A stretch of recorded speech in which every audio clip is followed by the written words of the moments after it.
항상 낙도 없다, 재미도 없다, 인생 사는 거지 그런 거지 이런 분들이 사실은 한 달 내내 기분 좋은 날이 없어요. 그거 정상적인 거 아니거든요. 그럼 유독 스트레스에 취약한 사람이 있다고 봐야 하네. 그럼 유독 스트레스에 취약하신 분들은 약간 기질적인 것도 있는 것 같아요. 사실 사람들이 힘들 때 자기 본성이 드러난다고 하잖아요. 그게 맞는 말이에요. 진짜 이기적이고 악랄하고 책임감 없고 이런 본성은 안녕하십니까. 책이 삶이 되고 삶이 책이 되는 시간, 책과 삶, 책과 사람의 김재원입니다. 여러분이라면 정신건강의학과 앞에 어떤 수식어를 붙이겠습니까? 오늘은 명랑한 정신과 책의 저자, 정신건강의학과 전문의 윤우상 선생님과 함께 하겠습니다. 어서 오십시오. 반갑습니다. 네, 자기소개 부탁드립니다. 안녕하세요. 정신건강의학과 전문의 윤호상입니다. 반갑습니다. 반갑습니다. 지금까지 대략 환자를 몇 명이나 보셨을까요? 수만 명 봤다고 봐야겠죠. 네. 계산하기는 어렵지만 지금도 여전히 환자를 보고 예. 계신 거고, 개인 의원이라기보다는 정신과 병동을 운영하고 계십니다. 예, 정신과 병원을 운영하고 있습니다. 한 200병상 이상 되는, 우리가 보통 폐쇄병동이라고 얘기하잖아요. 폐쇄병동 문을 열고 들어가면 거기에는 지구를 구하신 분도 계시고 노벨 평화상 수상자도 계시고 대통령 아드님도 계시고 본인들이 그런 소위 얘기하는 망상 그런 세계 속에서 있는 분들을 만나니까 저는 매일 그분들을 만나면서 하루를 시작하고 있습니다. 30년 동안 해왔습니다. 그분들이 투병 중이라고 생각하면 뭐 저희가 웃을 일은 아닙니다만, 그래도 이제 매일 그런 분들을 만나시는 입장에서 환자들을 좀 다른 관점에서 보고 싶으신 마음도 있으실 거예요. 네. 이제 우리가 투병이라고 얘기를 하잖아요. 하지만 사실 그분들은 병식이 없어요. 내가 이런 망상이 병이다라고 생각을 안 하니까 그분들은 투병을 하는 게 아니죠. 그냥 자기의 삶 세계관 속에서 사실은 행복하게 살고 있죠. 우리는 그분들을 불행하다고 생각할지 모르지만 그분들의 세계관 속에서는 그렇게 불행한 분들은 아니에요. 그러면 치료의 방향성은 어떻게 잡으실 그러니까 거예요? 헷갈릴 때가 많아요. 예를 들어서 이 책에도 나왔는데 엄마가 돌아가셨는데 자기 병실에 좀 나이 드신 엄마를 자기 친엄마로 착각을 하고 사시는데 너무 지극정성으로 행복해해요. 그래서 그 가짜 엄마야 그래도 막 화내고 왜 자기 진짜 엄마를 그러냐 이렇게 생각하거든요. 행복해요. 그런데 엄마는 돌아가셨는데 그 망상을 깨야 되나? 약간 그런 마음도 들긴 들어요. 정작 본인은 행복해하고 엄마와 예. 이렇게 생활을 하고 그렇죠. 계신 건가요? 근데 그 엄마의 망상을 깬다? 근데 깨지지도 않아요, 사실. 그러면 놔둘까요? 진짜 약간 딜레마적인 상황일 수 있겠네요. 예, 아니, 그런 경우가 사실은 많이 있어요. 물론 타인에게 폭력을 가한다든가 아니면 타인을 불편하게 한다든가 아니면 타인에게 민폐를 끼치는 경우는 어떤 방법으로든 보호를 하고 감호를 하고 또 치료를 해야 되겠지만, 이렇게 본인 스스로 행복한 세상에서 살면서 타인의 삶을 절대로 방해하지 않는다면 다시 생각해봐야 할 문제가 아닐까 싶기도 하네요. 타인의 삶을 방해하는 걸 넘어서 그 엄마로 모시고 있는 분이 결혼 안 하신 50대 후반 아줌마인데 그분 갑자기 딸이 생겨가지고 그분도 나름대로 좋아해요. 그래서 아니 당신 엄마 아니지 않냐 가짜 엄마라고 얘기해라. 절대 얘기 안 해요. 그분은 그 상황을 인지하시면서도 알고 있으면서도 네. 그럼 진짜 어떻게 뭐 야단칠 수도 없고. 네. 그러면 마음의 병을 앓고 계시면서도 나 괜찮아 하시는 분들 있잖아요. 아니 많죠. 우린 누가 봐도 저분 우울하신데, 누가 봐도 저분이 일상생활이 조금 힘드실 정도로 불안해하는데 난 괜찮아, 괜찮은 척 하시는 분들도 병에 대한 인식이 없는 거예요? 아니면 이건 또 다른 쪽으로 해석이 되는 거예요? 병에 대한 인식이 실제로 없으신 분들도 있고 또 어떤 분들은 본인이 알고 있으면서 견디면서 참고 이걸로 무슨 치료를 받냐 이건 나의 멘탈의 문제다라고 생각을 해서 자꾸 숨기고 안 그런 척 하려고 하는 분들이 있죠. 내 의지로 극복할 수 있다고 예. 생각하시는 분들. 근데 실제로 우울증이 있는데 본인이 모르는 경우가 많죠. 불안은 실제 몸으로 확 느끼는 거거든요. 네. 우리가 두통같이. 우울증은 약간의 미열이 지속되는 느낌? 그럼 이게 갱년기인가? 이러면서 원래 내 삶이 그러니까 지금 내 상황이 그러니까 그렇기 때문에 우울증은 자기가 우울증인지 모르는 분 꽤 많아요.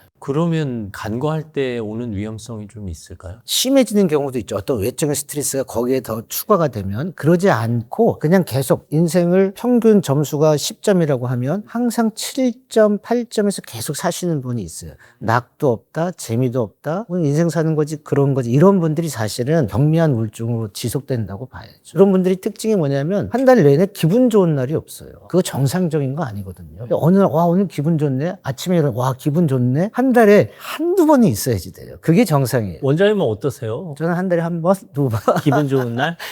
예. 아, 뭐 누구나 매일 기분 좋을 수 아, 없잖아요. 당연하죠. 분포를 따진다면은 사실은 80% 정도가 보통의 날이에요. 아, 네. 한 달로 따진다면 그냥 보통 아무렇지도 않게 뭐 좋지도 나쁘지도 않아요. 그냥 그런 날. 예, 그게 정상이라고 봐야죠. 그런데 어떤 날 기분 좋은 날이 있잖아요. 그러면 좋은 거죠. 이것도 정도의 문제인데, 예를 들어서 바이오리듬에서 내가 떨어졌단 말이에요. 이 떨어진 게 잠깐 떨어지냐, 아니면은 일주일에 2, 3, 4일 계속하냐. 그런 게 문제가 되는 거죠. 이제 보통의 날을 그걸 우울하다고 인지를 못하는 분이 많아요. 그냥 무기력하고 재미없고 인생 그런 거지 뭐 하면서 이렇게 지내시는 분들이 그걸 보통으로 생각을 하신다고 말이에요. 근데 환경이라는 게 정확히 똑같을 수는 없지만 비슷한 환경인데 누구는 너무 힘들어하고 누구는 괜찮다고 하시잖아요. 심지어 누구는 웃으면서 열심히 잘 일하시거든요. 이거 어떻게 봐야 돼요? 개인차라고 하기에는 너무 극명하게 반응이 다르니까요. 약간 기질적인 것도 있는 것 같아요. 우리가 두 가지로 보는데 기질적인 거 하나랑 인지적인 거 하나예요.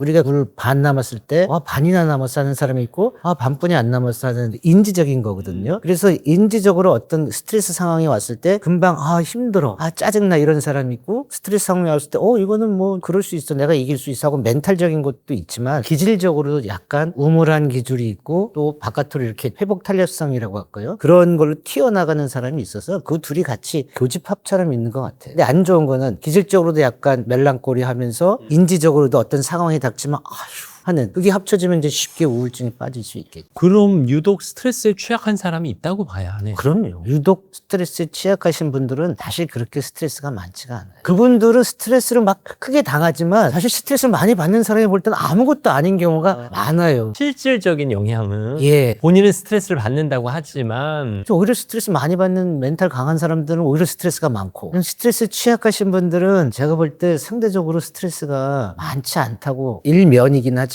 저는 그냥 제 스스로 스트레스를 안 받는 편이라고 생각하거든요. 쉽게 말하면 나와 상관없는 일로 벌어진 일은 그래 힘들겠다 하고 말아요. 그냥 내 일로 받아들이질 않아요. 일부러. 이를테면 사무실에서 일하다가 벌어진 스트레스 상황은 그냥 거기다 두고 가요. 집에 갈 때. 훌륭하시네요. 네. 그리고 집에 가서는 그 생각을 안 해요. 훌륭하시네요. 집에 가서 내가 그걸 생각한다고 해결이 되는 게 아니잖아요. 다음날 일터에 와서 다시 생각하면 되는 거니까. 그 조절이 안 되는데 그걸 조절하신다는 건 뛰어난 멘탈이죠. 제가 이상한 거 아니, 아닌가요? 아주 오히려 적절하게 대처를 하고 있는 건가요? 그게 모든 정신과 의사나 심리학자들이나 아니면 명상하거나 수행하시는 분들이 항상 권고하는 게 그거거든요. 그 일이 있을 때만 고민하고 거기서 빠져나오면 그냥 없애버려라. 항상 지금 이 순간에 충실해라. 여기서 막 직장에서 고민한 걸 집에서 가지고 올 필요 없잖아요. 고민한다고 해결나는 게 아니니까 가서 해결해야 될 건데 그걸 하실 수 있다는 것은 상당한 정신적으로 뛰어나다고 봐요. 어떻게 보면 고민과 감정이 기체 같은 존재잖아요. 예. 떠다니잖아요. 근데 저는 그냥 고체로 만들었어요. 의도적으로 이미지 트레이닝을 해서 그 걱정 여기 두고 가자 하고 가는. 이를테면 저희 장인어른이 편찮으세요. 장모님 떠나시고 혼자 계신데 파킨슨병 앓고 계세요. 그리고 이제 요양보호사와 함께 생활하고 계신데 제가 일주일에 한 번씩 가요. 요양보호사 외출하셨을 때 제가 토요일 오후 담당해요. 그래서 토요일 오후에 한 5시간 정도를 제가 돌봐드리는데 그때는 이제 장인어른과 대화를 하면서 막 안타까워하고 아버님 편안하게 생각하실 수 있도록 이런 얘기 저런 얘기 하는데 아버님에 대한 걱정은 주말에 그 집에 두고 와요. 그리고 제 일터로는 아버님 걱정을 안 가져가요. 따따블로 훌륭하신 아버님 걱정한다고 나으시는 게 아니니까 그 대신 뭐 간절한 마음으로 편안하게 지내게 해주세요라고 기도는 하죠. 하지만 우리 아버지 편안하신데 우리 아버지 편찮으신데 뭐 이런 생각에 얽매여 있지는 않으려고 해요. 따따블로 훌륭하시죠. 아니 일주일에 한 번씩 장인어른을 아니 돌보는 건커녕 네네. 가서 인사하기도 어려운데 그것도 하시죠. 그러면서 그때는 또 그때 마음을 써서 돌봐주시는 네, 거잖아요. 최선을 다하죠. 그다음에 끝나고 나면 또 쿨하게 잊어버리고 또 얼마나 대외적인 일을 하셔야지 돼요. 장인어른뿐만이 아니라 당연히 그러셔야 되는데 그 멘탈을 관리하신다는 건 정말 훌륭하시죠. 그게 아까 얘기한 거랑 똑같단 말이에요. 나는 보통인데 남들이 볼 때는 오하하는 게 있잖아요. 나는 문제가 있는데 남들이 볼 때는 넌 문제 있어 그런데 나는 보통이야. 아까 보통 말씀하신 것처럼 마찬가지로 이거는 언더를 보통으로 생각하는 게 아니라 아나운서님 같이 상위 그룹인데 보통으로 생각하셔요. 근데 제가 볼 때는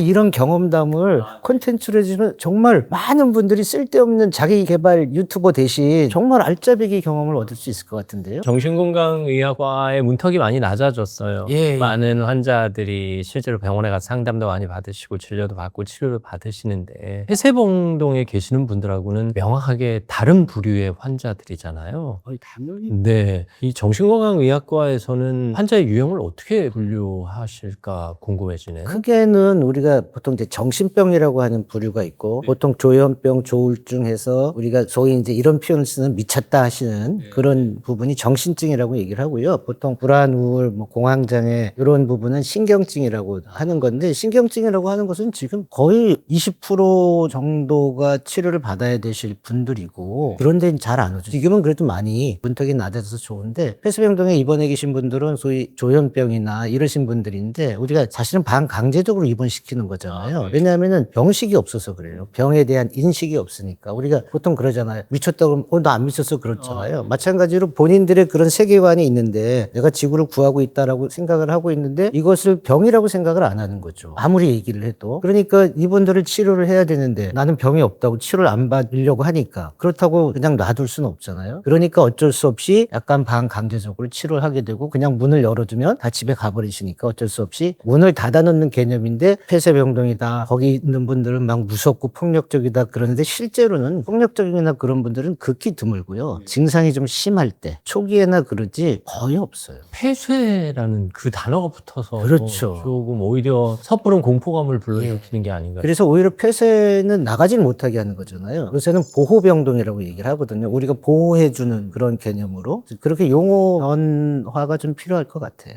수년 전에 환자의 폭력적인 행동으로 세상을 떠나신 임세원 선생님이 이 책에서도 추모의 글을 적어 두셨습니다만 그 생각하면 정말 안타깝고 이 일을 어떻게 하실까 정말 사명감으로 하시는구나 생각하게 됩니다. 실제로 정신과 많은 선생님들이 진료실에 방어 무기를 두고 있어요. 가스총, 전기 자극제. 선생님도 야구방망이 말씀하셨고 네. 골프 치시는 분들은 골프 연습하는 것처럼 골프장에 놔두고 있어요. 실제로 돌발적인 상황이 있기 때문에. 그런데 막 그렇게 위험하거나 그러지는 않아요. 만약에 위험하다고 하면 지금 정신과 젊은 선생님들은 지원자가 거의 7대 3 정도 여자 선생님들이 많거든요. 그럼 위험성이 있다면 누가 하려고 하겠어요. 아주 예외적인 일이죠. 사실 사람들이 힘들 때 자기 본성이 드러난다고 하잖아요. 그게 맞는 말이에요? 거의 맞죠. 제가 볼 때는 3가지 정도? 우리가 가장 본성이 많이 드러날 때는 제일 편할 때, 집에 있을 때. 그러니까 결혼한 지 얼마 안 돼가지고 선보고 결혼했는데 결혼하고 얼마 안 돼가지고 속았다 그러잖아요. 바깥에서는 다 폼나게 만나다가 집에서 살아보니까 완전히 찌질이에 게으르고 본성이 드러나잖아요. 근데 그거는 본인의 그냥 평범한 본성이잖아요. 그런데 진짜 이기적이고 악랄하고 우리가 보통 얘기하는 책임감 없고 이런 본성은 스트레스가 심할 때, 위기 상황에서 내가 살아야 되니까. 그 전에는 남을 배려하고 살지만 위기 상황이 오면 네가 무슨 상관이야. 내가 살아야지. 나는 살아야지. 그러니까 30년의 중마고우나 30년의 전우나 상관없이 위기 상황에서 본성이 드러나는 경우. 또 하나는 높은 위치에 올라갔을 때. 그전에는 그냥 괜찮은 사람이었는데 딱 위치가 올라갔을 때 완전히 다른 모습으로 나타나는. 우리가 자리가 사람을 바꾼다고 부장되고 본부장되고 뭐 이러면 딴 사람 되시잖아요. 그게 건강하고 긍정적으로 그 자리에 올라가면서 더 많이 잠재적인 능력을 성숙하게 표현하는 분들이 있고. 긍정적인 변화가 있을 수도 있고. 예. 그런데 본성이 나타난다고 할 때는 사실 어떻게 보면 그 그릇이 아닐 때, 그럴 때 그 자리에 올라갔을 때 교만해지고 거만해지고 다 내 미치니까 그전에는 이렇게 눈치 보고 했던 그런 모습들이 나올 수가 있죠. 그런데 또는 자기의 본성이나 성격에 대해서는 병식이 없는 경우가 많아요. 그래서 내 성격은 이게 문제야. 나는 이게 문제야 하고 나를 고쳐나가겠다, 성장시켜 나가겠다고 하는 사람은 훌륭한 사람이죠. 아까 우리 모두 환자라고 그랬는데 나는 환자야 라고 생각하고 성장해 나가는 사람이죠. 그런데 본성이나 성격에 대해서 나는 아무 문제가 없다라고 생각하는 사람 아주 많아요.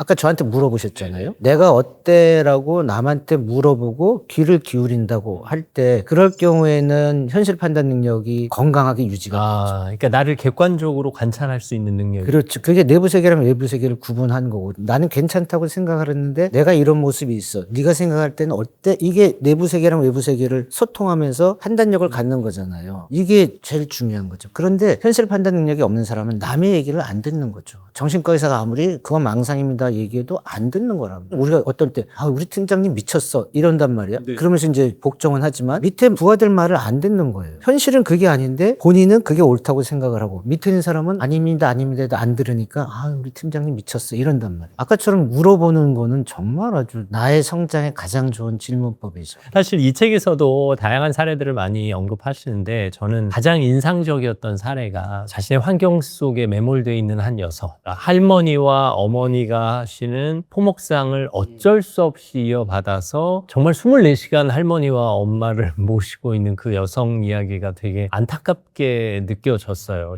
사실 우울감을 느낄 수밖에 없잖아요. 그런데 우울한 감정이 올라올 때 공간을 한번 바꿔봐라 라는 추천을 해주셨단 말이에요. 이게 뭐 비단 이런 사례가 아니더라도 우리 모두에게 적용할 수 있는 처방이 아닐까 싶거든요. 그렇죠. 우리는 갇혀 살고 있어요. 우리 환자들만 갇혀 사는 게 아니라 우리 다 갇혀 살고 있어요. 직장에 갇혀 살고 있고 그 역할에 갇혀 살고 있고 그 책에 나온 아가씨는 30대 정도인데 할머니가 하던 포목상 엄마가 이어하고 그런데 자기는 안 하고 싶은데 자기가 안 하게 되면 거기 문 닫아야 되고 그러면은 할머니 엄마는 누가 모시고 그러니까 거기서 사는 거죠. 자기가 빠져나가면 할머니 엄마는 어떻게 그러니까 사실 그 공간에 갇혀 있는 거거든요. 그냥 우리도 많이 갇혀 있어요. 갇혀 있는데 어쩔 수 없다라고 살고 있는 거잖아요. 거기서 탈출할 수 있다면 좋은데 탈출하기는 쉽진 않죠. 하지만 정말 여기는 그래 내 인생이니까 버티고 살자 하더라도 다른 새로운 공간을 찾아가야지 삶이 달라지죠. 예를 들어서 내가 얘는 또 공부를 하고 싶었어? 그러면 용기를 내서 공부하는 데를 들어가 보고 내가 음악을 하고 싶었어? 그러면은 돈, 가족, 시간 이런 거 다 주렁주렁 매달고 처리하고 가는 게 아니에요. 주렁주렁 매달고 내가 음악하는 곳을 가는 거죠. 그렇게 새로운 공간을 가면 새로운 사람을 만나고 새로운 인연을 만나고 새로운 행동을 하잖아. 그럼 내 인생이 바뀌는 거니. 그래서 지금 삶이 깝깝하다, 삶이 지루하다 하시는 분은 새로운 공간을 한번 찾기를 권유드립니다. 제가 30년 6개월을 다닌 KBS를 떠나서 낯선 세상으로 나와서 이제 인생이 바뀌셨죠. 이유인데 내가 30년을 매일 같은 곳을 갔다고 하는 걸 나와서 깨달은 거예요. 사실 회사 다닐 때는 매일 만나는 사람들이 있잖아요. 아침마당 제작진도 매일 만나고 분장팀도 매일 만나고 아나운서실 동료들도 매일 만났는데 지금 매일 다른 일터에서 일을 하다 보니까 매일 만나는 사람이 없어졌어요. 그게 생각보다 자유로워요. 그리고 매일 한 곳으로 출근하지 않는다라는 그 상황이 생각보다 홀가분하더라고요. 그래서 물론 제가 회사 다닐 때는 행복하게 일하고 아침마당 진행하면서 정말 보람도 되고 감동의 순간도 많았지만 나오고 나서 보니까 내가 거기 갇혀 있었구나 하는 생각이 들어요. 자, 그 공간이 혹시 힘드셨다고 하더라도 네네. 책임이 있잖아요. 많은 국민들이 그렇죠. 아침마당에서 김재원님을 보고서 힐링과 희망과 위로와 위안을 받잖아요. 그래서 중간에 나오셨으면 안 됐어요. 왜냐하면은 내신이거든요.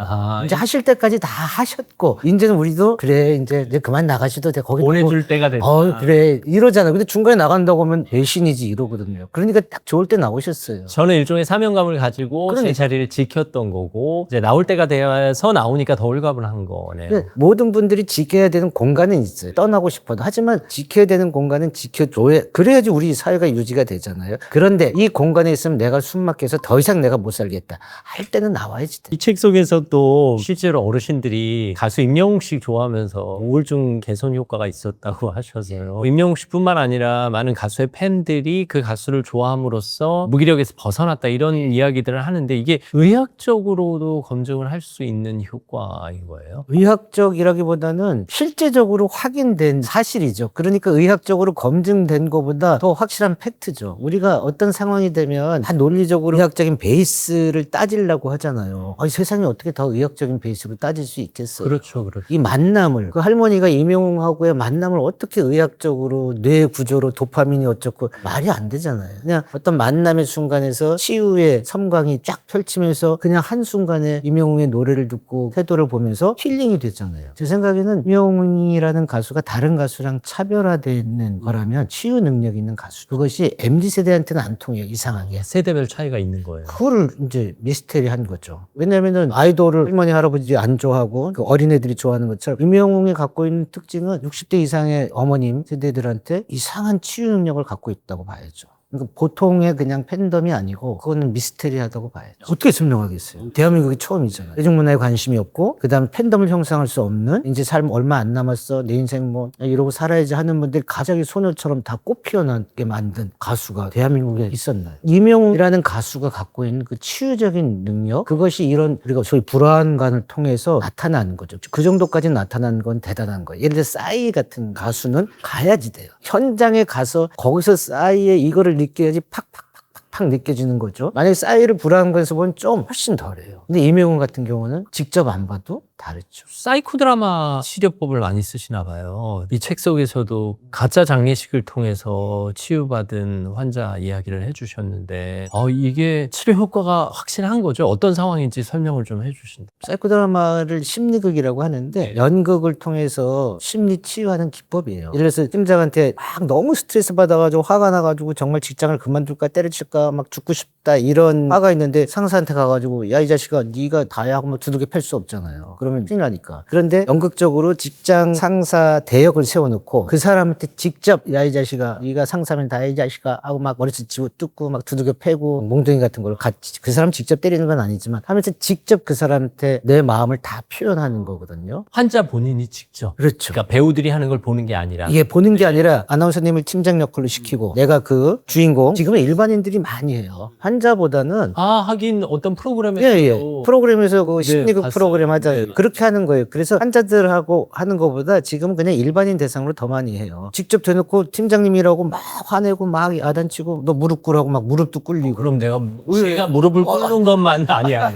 지금 제가 무릎을 꿇는 것만으로도 이분에게 치유 효과가 있어요. 엄청나게. 근데 가짜잖아요. 그래서 네네. 가짜인데 무슨 치유 효과가 있냐 하는데 그 감정에 몰입을 하게 되면 이 감정은 진짜잖아요. 이 감정은. 그리고 몸으로 느끼는 거기 때문에 그것만 해도 엄청난 카타르시스가 되거든요. 이 화병 치료는 사실 탁월하고요. 이 치료법이 사이코 드라마잖아요. 사이코가 정신병, 사이코가 아니고 정신이라는 뜻이거든요. 드라마잖아요. 치료 효과가 드라마틱해져. 그래요. 예. 이른바 장례식에 참석을 못해서 한이 맺힌 혹은 죄책감을 느끼는 사람이 가짜 장례식을 통해서 고인과의 이별 장면을 연출하는 것만으로도 내가 장례식에 참석한 것 같은 그리고 내 죄책감을 씻어낼 수 있는 효과를 얻었다고 책에서 말씀하셔서요. 우리의 감정이나 우리의 생각이나 실은 가장 중요한 게 몸에서부터 시작이 되거든요. 몸이 모든 베이스거든요. 장례식에 간다, 그 사람한테 화를 낸다 할 때 생각으로는 안 돼요. 맨날 우리는 상상하고 그 자식을 두둑에 패는 상상을 해도 효과가 없단 말이에요. 이걸 몸으로 직접 할 때 몸속에 갇혀있던 에너지들이 빠져나가면서 치유 효과가 나타나는 거예요. 그게 진짜건 가짜건 상관이 없어요. 진짜처럼 내가 몰입을 하게 되면 그게 가짜 상황이라도 진짜가 될 수가 있어요. 우리는 모두 환자다. We are all patients라는 문장을 쓰셨어요.